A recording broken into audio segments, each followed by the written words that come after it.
let's take a look, ladies and gentlemen. Let's see what this one is all about. Well, we got the knife right there. Right, then we got a few goodies here. We got the Kizer paperwork, wiping cloth, we got a sticker, boom, and then we got some additional hardware, which Kizer always does a really good job with that. It's always best to have it and not need it than need it and not have it, so there we go. Now, of course, let's take a closer look at the knife here, shall we? The Seagull. Okay. All right, let's take a closer look here, shall we? All right, guys, first impression, we got the nice contour G10 here, a little bit of roundness to it. All right, digging down, we got a blue accent pivot right there, captive pivot, matches the blue backspacer here as well. I want to say, is that aluminum? It feels like aluminum there. We do have recessed liners inside of there. All right, that's a nice touch. Looks like we have a back flipper, front flipper, right, a pill-shaped hole. We got a whole lot of deployment options with this one, that's for sure. Big hardware, right, even including on the pocket clip, deep carry pocket clip, by the way. It's just not reversible, something to keep in mind, and it is going to be a liner lock. So if you're ready, I'm ready. Let's go reverse flick on this bad boy.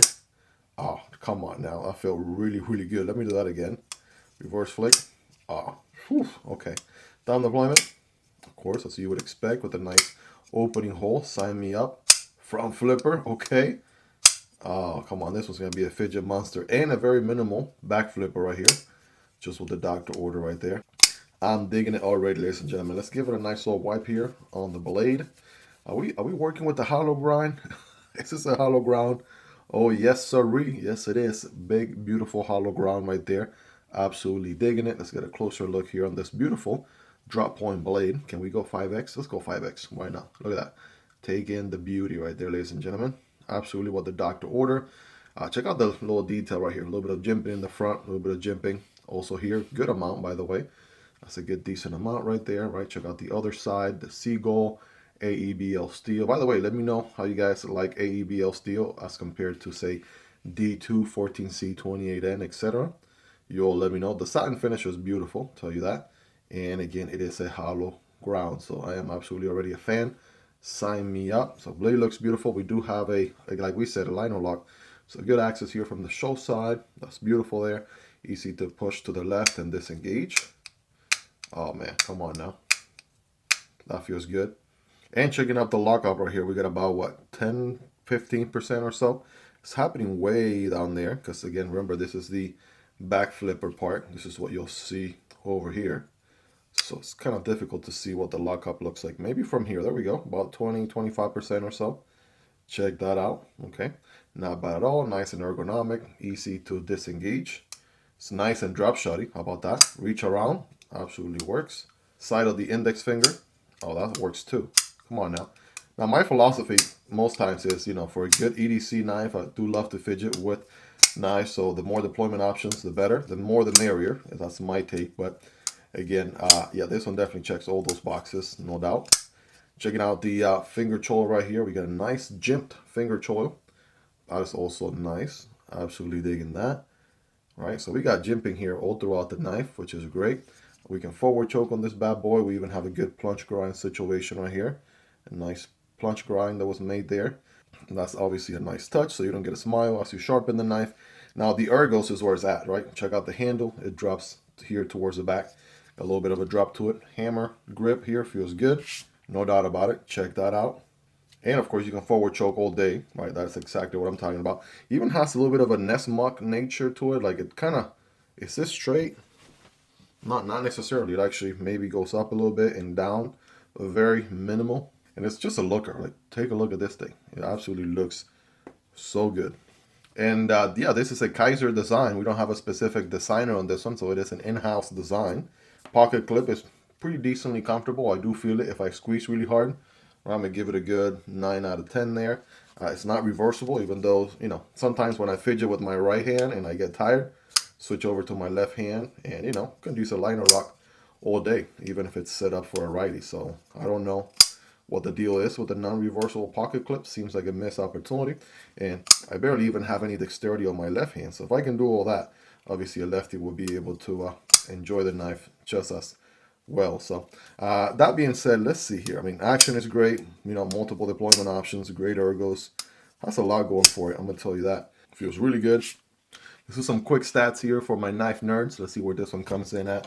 overall length, guys, we're looking at a total of 7 inches, right? Think like Korshaw Leak, so VV Elementum, right? 7 inches, 3 inches on the blade. We have about 2.75, a little bit more there on the blade. The box says 2.95, so just a hair under 3 inches, and a little bit over 4 inches on the handle, like 4.1, 4.15 or so. All right, those are your quick measurements right there.